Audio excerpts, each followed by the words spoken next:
Hello, my name is Tim Srock, CEO at Mendix. Today I'm here with Hanna Hennig, CIO at Siemens. We want to talk today about how you have to align people and technology to deliver on digital transformation. Thanks for being here, Hanna. Thanks for having me here, Tim. All right, to dive into the topic, I was talking about people and technology and how you have to basically converge the two in order to deliver on your business results. You started at Siemens in January 2020, right when the pandemic hit. And obviously that was a rough start, you could say. But how did you think about to build trust with your team, especially given that disruptive force impacting their daily work lives? And how do you think about technology in that context? Yeah, I guess, first of all, I think you're touching on two dimensions. First of all, to ensure that the team who was responsible for moving 300,000 people from office environments to home office, that was obviously decisive to work and act as a team. And from day one, it was clear, this is an emergency crisis call.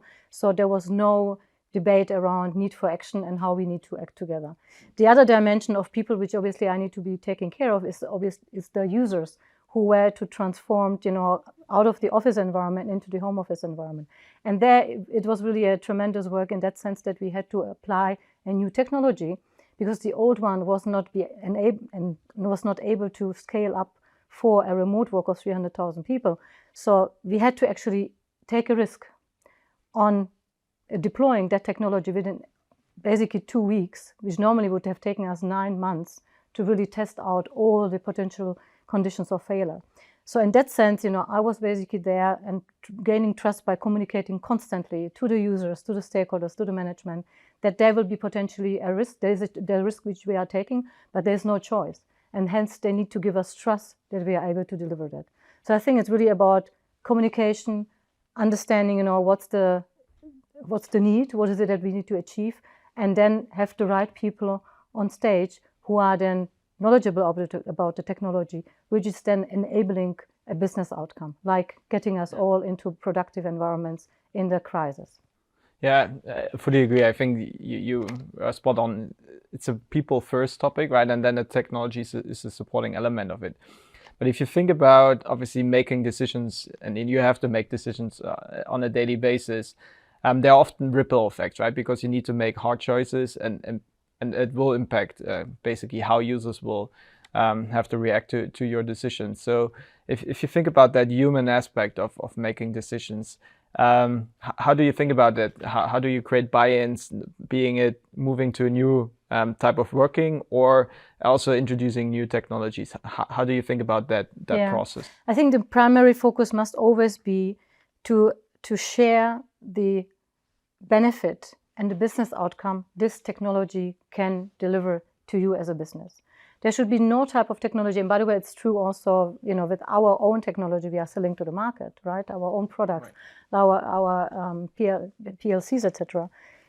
It's always coming with a value proposition, which we need to then share with the customers, also convince, maybe also with proof of concepts, that this technology will hold true from what we believe it promises. So that's number one. And I think it's the most decisive factor. And then obviously not only talking about it, but also proving it, as I said, with proof of concept, and also following up when you then start about scaling it out to ensure at the end, when you have delivered it, that the benefit and the business outcome which you have promised is really coming through. So I think this is the only way how you really get people's trust, or basically get people's confidence that you are able to deliver on technology with a good purpose. Yeah. So it's about setting goals and delivering on those goals and taking people on that journey. But there's often also a change management aspect which goes along with that. Is there something in particular you look for or you drive as part of the change management aspect? Because often that's a prohibitor to digital transformation. Yeah. Obviously everybody who's going to be impacted with technology I think a human natural reaction is then change. Not necessarily always great, because of also the fact that at the beginning I maybe do not know how it is going to impact me. Is it going to be something positive or something negative? I don't know. So it's more this insecurity of the unknown, I think, which is usually what you find when you introduce new technologies. And again, it's the same thing. So whilst you are, so to say, talking about what the business outcome is this technology will bring, which is obviously the enterprise goal you are then supporting, which hopefully each should be buying into. Then the second dimension is indeed, how does it impact me as a person? Yeah. So in particular in technology, we have seen all these statistics around, does technology take away jobs? Does technology make me redundant? So these are, I think, also some fears which we need to really take very seriously, because very often there is much more opportunity with leveraging new technology instead of fearing that something will go away. Tell you one example, if you are, for example, applying forecast, where you apply AI, machine learning into doing now forecasting, for example, in financial area, you do it now automatically and you don't need to spend so much time on number crunching. Obviously, people would be saying, oh, I'm going to be redundant now. Instead, the contrary is the case, because now the people can really look at the outcome of what has been produced by the machine and then really put the thinking rather around how do I use that information to shape the future in the next time period, and how can I also use my knowledge, which is actually more value adding, by understanding which experience can I bring to the company to actually provide new measures or ideas. How can I use again this insights from the machine? How can I use that to move the company forward, which potentially will bring brighter and larger impact than ever before. Right. Yeah, I fully agree. It's about taking the uncertainty away and think about, okay, how can you show people potential growth areas where they can go and how the technology is enabling them to do so. Switching a little bit gears, we had an internal view and now want to take a bit of an external view. So Siemens is actually celebrating their 175 years of being in the business, so to say. And so that's a good moment to actually reflect on this notion of how do you need to adapt to new environments, how do you need to change, right? And obviously from a Siemens perspective, there were products and services in place maybe we don't longer offer, or which had to adapt to a new environment. And there's this saying out there, right, that every business becomes a software business. So I'm actually wondering how you think about how the IT function, but also how your technology stack is actually supporting that development on the Siemens side. Yeah. So, I mean, from, enterprise IT perspective, or even, the IT technology which we are providing, first of all, I think Siemens, as you just said it, I believe we could have not been able to survive on the market if we have not always reinvented ourselves. And yes, the IT layer, the software layer, is now becoming, so to say, the leader in the game of, in particular, IoT. So I think what the challenge of the company Siemens is really to bring together best of both worlds, the hardware business, which we have been driving and are still very much number one in some areas, like, for example, PLCs, and the software business, which we have since a couple of years built up and are also very successful. Just look at industrial software. So both these worlds need to be really harvested by combining them, combining the physical and the virtual world. And exactly that is the next big thing on the market when it comes to digitization. Companies will only survive if they are able to leverage the IoT technology. And what we as IT need to be doing is indeed to offer, for example, pre-configured components, which can be used in particular in the IT layer. This can be things in the data space, where you can provide libraries which are then usable also in APIs, which are connecting hardware and software to a certain degree, where you are also providing security knowledge, with new concepts which are actually allowing to reduce the threat surface now that you are connecting OT and IT worlds together.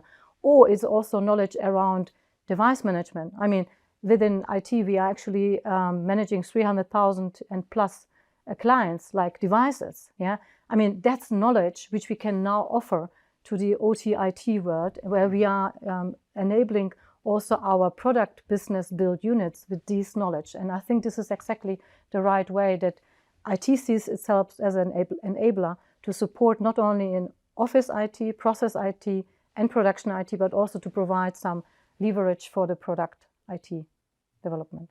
Yeah, thank you. Yeah, I think this notion of composability, right, and that modern architecture which actually enables you to be flexible, I think is a key component.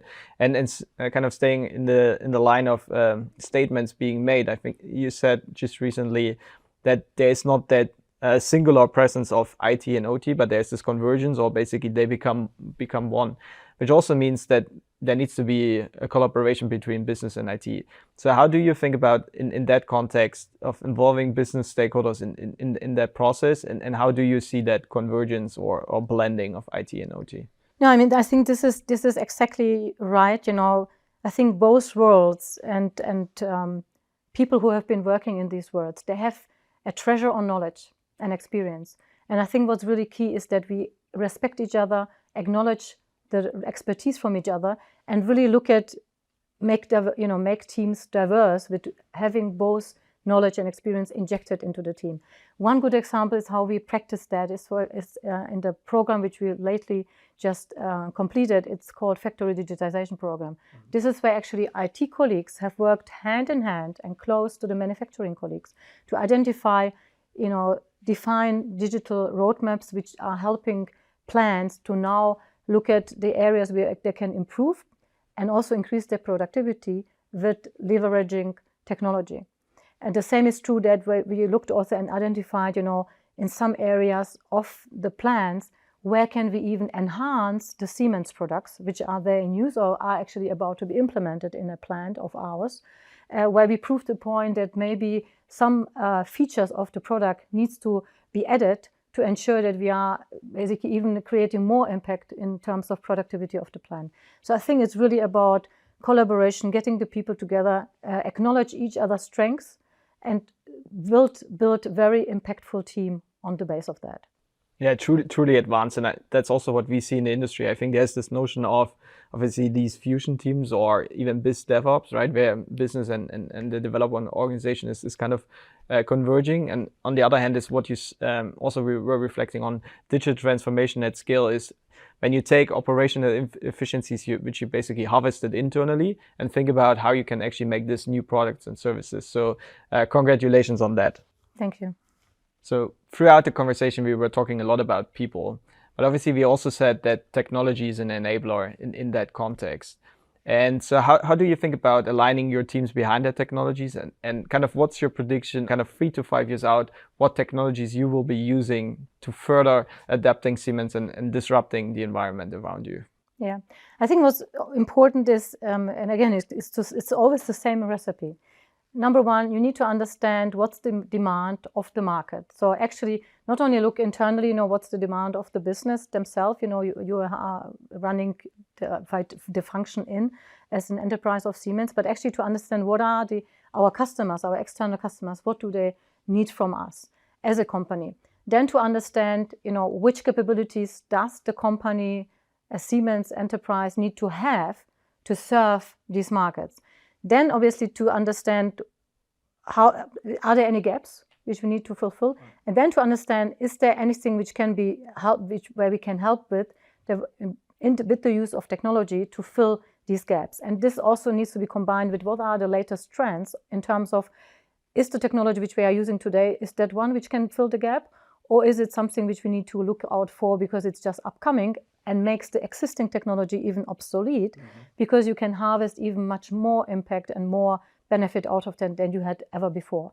One typical example is, moving from on-prem workloads to cloud, because on-prem workloads are always a limiting factor of how much you can harvest in terms of data management, etc.